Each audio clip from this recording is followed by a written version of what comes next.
This video is all about the key planning information that you need to have when you are creating your personal development programme. The first section of this, and it is split into 3 different sections, is about the purpose of specific performance development planning. The first thing we want you to note about is one of the last things that we spoke about in our theory lessons, is about the maintenance of strengths. So even though your training programme will be about developing the weaknesses that you've identified, we need to also think about how we maintain those strengths and why would we maintain those strengths.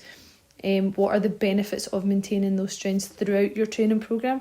But you also want to think about what happens if you completely ignore those strengths and you only focus on your weaknesses throughout your personal development programme.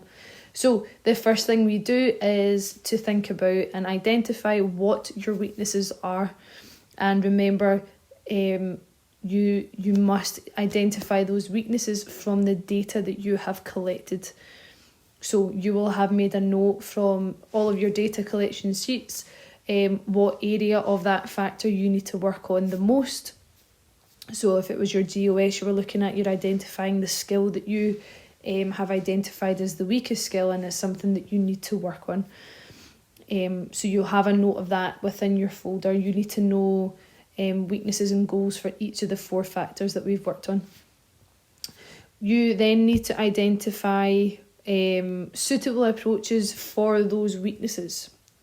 It's important that you have specific approaches that are suitable, and they're not just anyone. They have to tie to the weakness that you're working on. So for example, if you were looking at developing the accuracy of your skill, for example shooting, then target practice is something that would be a suitable approach for you to be able to develop that accuracy when performing that skill throughout your performance. We need to consider how long is the ideal amount of time for your personal development programme, and that would be, we have identified that as about 6 weeks. That's how long we've done for each of our training programmes.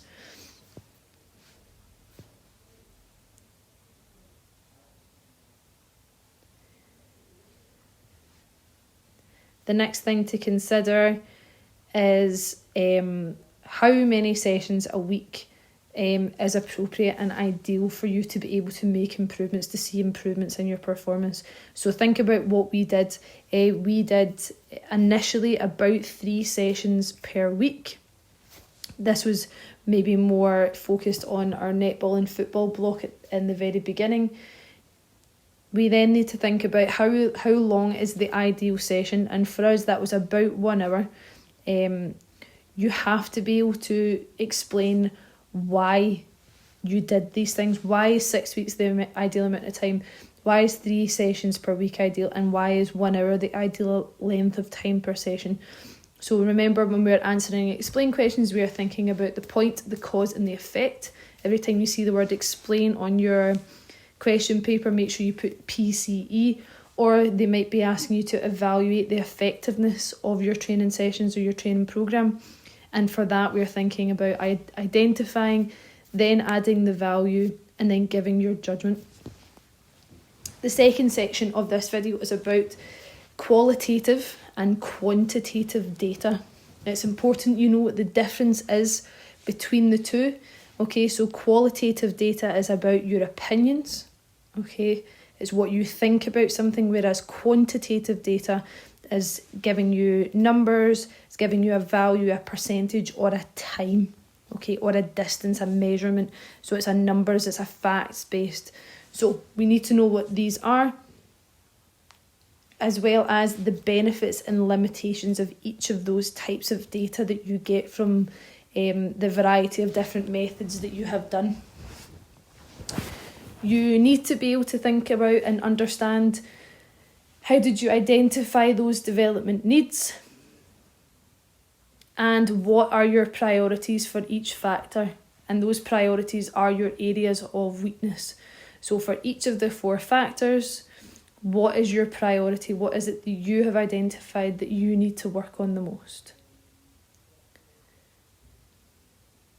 make sure you know one for each. The third section of this video is about your performance development goals.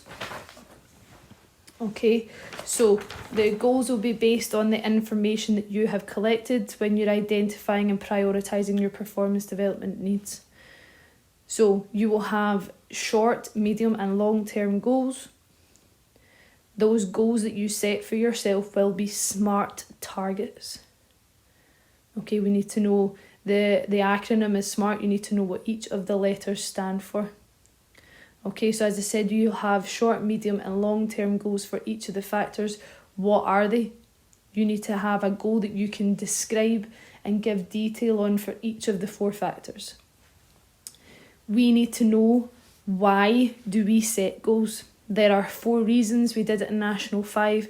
They are exactly the same when it comes to hire. Okay, there's a slide on the OneDrive that will give you the 4 reasons. Okay, that's you explaining why we set goals. Remember, for explain, we are thinking about point, cause and effect.